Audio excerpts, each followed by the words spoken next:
Donald Trump ने अपने social media platform पर लिखा, भारत पर 50% टैरिफ लगा दिया गया है। लेकिन आश्चर्य कि भारत घबराया नहीं। जब यूरोपियन यूनियन के साथ ऐसा ही हुआ था तो उसने विरोध किया था। जापान ने तत्काल बातचीत शुरू कर दी थी। चीन ने पलटवार करते हुए अमेरिकी सामानों पर शुल्क कई गुना कर दिया था। लेकिन भारत बिल्कुल शांत, कोई अफरा तफरी नहीं, रातों रात वॉशिंगटन जाने वाली कोई फ्लाइट नहीं, कोई आपातकालीन बैठकें नहीं। क्यों? नरेंद्र मोदी का अहंकार, अंधा राष्ट्रवाद या कुछ और जो बहुत गहरा है और हमें दिखाई नहीं दे रहा? वास्तव में इसके पीछे है 1 दशक से भी पुरानी एक योजना। मई 2014, साउथ ब्लॉक, दिल्ली। नए प्रधानमंत्री के साथ पहली ब्रीफिंग। एक महत्वपूर्ण अधिकारी ने बोलना आरंभ किया, सर, अगर भारत को भविष्य में महाशक्ति बनना है तो अमेरिका का दबाव झेलने के लिए तैयार रहना होगा। ट्रेड, टेक्नोलॉजी, तेल, सब पर दबाव आएगा। हमारा असली दुश्मन चीन, अमेरिका या कोई देश नहीं। हमारा असली दुश्मन है अन्य देशों पर हमारी निर्भरता। व्यापार पर अधिक शुल्क, प्रतिबंध, डॉलर का दबाव, रक्षा सौदों की शर्तें और भी बहुत कुछ। कमरे में सन्नाटा छा गया। प्रधानमंत्री ने पूछा, हल क्या है? उत्तर मिला, अगले कुछ वर्षों तक किसी भी जोखिम से दूरी बनाना होगा, चुपचाप अपना दबदबा बनाना होगा। अमेरिकी विरोध नहीं बल्कि भारत पक्षीय नीति अपनाना होगा। खाड़ी देशों और अफ्रीका से रिश्ता मजबूत करना होगा। साथ साथ में बैकअप सिस्टम बनाना होगा। अपने आसपास के समुद्री क्षेत्रों पर नियंत्रण मजबूत करना होगा। हम विश्व का सबसे बड़ा बाजार हैं। अपनी जनसंख्या को कमजोरी नहीं बल्कि शक्ति की तरह प्रयोग करना होगा। योजना बन गई और अगले 10 साल तक चलती रही, कदम दर कदम। वर्ष 2014 में मेक इन इंडिया की शुरुआत हुई। 2015 में कतर के साथ गैस समझौता नए सिरे से किया गया ताकि ऊर्जा की उपलब्धता संकट न बने। 2016 में यूपीआई लॉन्च किया। पैसों की लेनदेन में विदेशी माध्यमों पर निर्भरता समाप्त।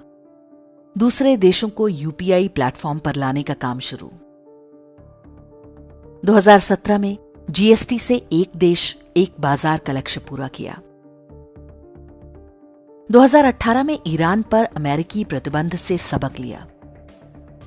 भारत को वित्तीय रूप से सुरक्षित बनाने की रणनीति पर तेजी से काम शुरू हो गया। 2019 में नई इलेक्ट्रॉनिक्स नीति लागू। अब केवल असेंबलिंग नहीं करना है, तैयार प्रोडक्ट और पार्ट्स भी बनाना है।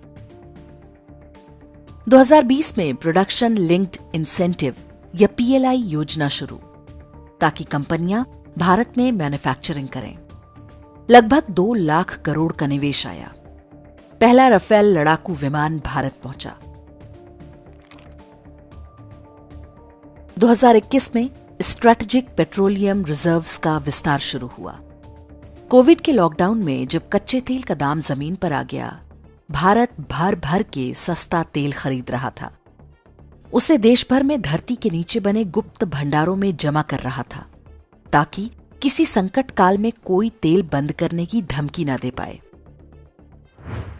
2022 में भारत का पहला विमान वाहक पोत आईएनएस विक्रांत समुद्र में उतरा।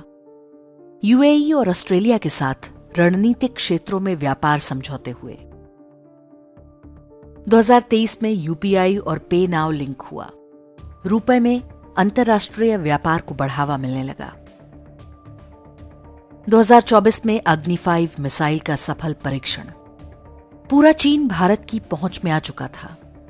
एक ऐसा देसी प्रक्षेपास्त्र जो किसी भी देश की एयर डिफेंस सिस्टम को भेद सकता है। इसी साल ईरान के साथ चाबहार पोर्ट डील पर हस्ताक्षर हुए।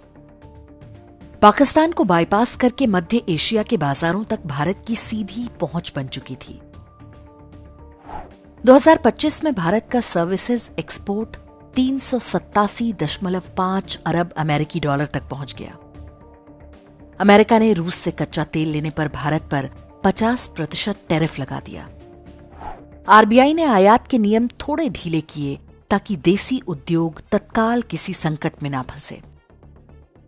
भारत अपने बाजार को हथियार की तरह प्रयोग करने को तैयार हो चुका था।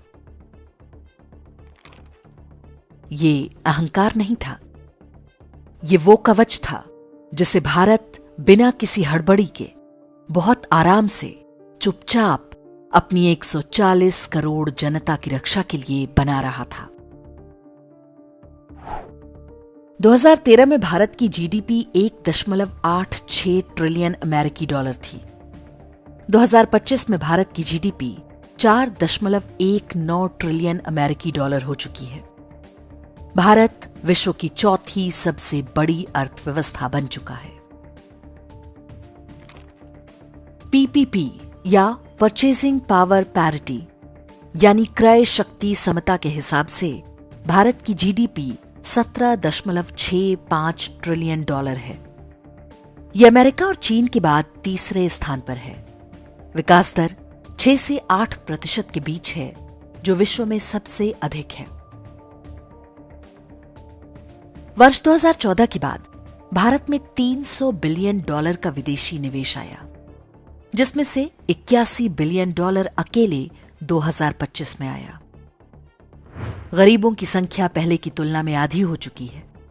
अर्थव्यवस्था स्थिर है। निवेशकों का भरोसा लगातार बना हुआ है। ये यात्रा इतनी भी सरल नहीं थी। एक भारतीय के रूप में हम सब ने इस लक्ष्य तक पहुंचने की कुछ न कुछ कीमत अवश्य दी है। पेट्रोल, डीजल समेत कई वस्तुओं और सेवाओं के लिए अधिक मूल्य चुकाना पड़ा, बहुत टैक्स देना पड़ा, लेकिन वो सब जिसके लिए था वो यही है। और अब अमेरिका परेशान है। बात डोनाल्ड ट्रंप की नहीं, कोई भी राष्ट्रपति होता वो इसी तरह व्यवहार करता। अमेरिका और पश्चिमी ईसाई शक्तियां बेचैन हैं कि अब भारत में उनका कोई गुलाम गवर्नर नहीं बैठा है। अब यहां उनकी डोरियों से बंधी कठपुतलियां नहीं हैं। रही बात टैरिफ की, अब भारत एक योद्धा की तरह है, जिसके हाथों में शस्त्र और शरीर पर कवच है। अब ये कोई गुलाम नहीं जो अपनी बेड़ियों के अंदर छटपटाता हो, जिसे स्वतंत्र होते ही नेहरूवादी समाजवाद में बांध दिया गया हो। अब हम सहज दिखते हैं। अब हम घुसपैठियों से अपनी धरती की रक्षा करते हैं, अपने समुद्रों की रखवाली करते हैं। चोरी से हमारे आसमान में घुसने वालों को धरती पर उतार देने की शक्ति रखते हैं। और हमारी आर्थिक शक्ति अब किसी औपनिवेशिक शक्ति द्वारा मिलने वाले दान की मोहताज नहीं। हां, मोदी को इस सब का श्रेय नहीं मिलेगा। उनकी आलोचना होगी, उनका उपहास किया जाएगा। लेकिन बीत चुका वो कालखंड, उस कालखंड के कष्ट, वो सब उस भट्ठी की अग्नि थी जिसमें तपकर हमारी हजारों वर्ष पुरानी सभ्यता और भी निखर कर सामने आई है। मोदी तो निमित्त मात्र थे। और अब प्रश्न ये है, जब भारत झुकता नहीं, जब प्रतिबंध असर करते नहीं, तो षड्यंत्रकारी शक्तियां क्या करेंगी? क्या वे चुपचाप तमाशा देखेंगी? क्या वे प्रतिघात नहीं करेंगी? क्या वे हमें फिर से भ्रमित करने का प्रयास नहीं करेंगी? सोचिए और सतर्क रहिए। आने वाला समय और भी अधिक चुनौतियों वाला होगा।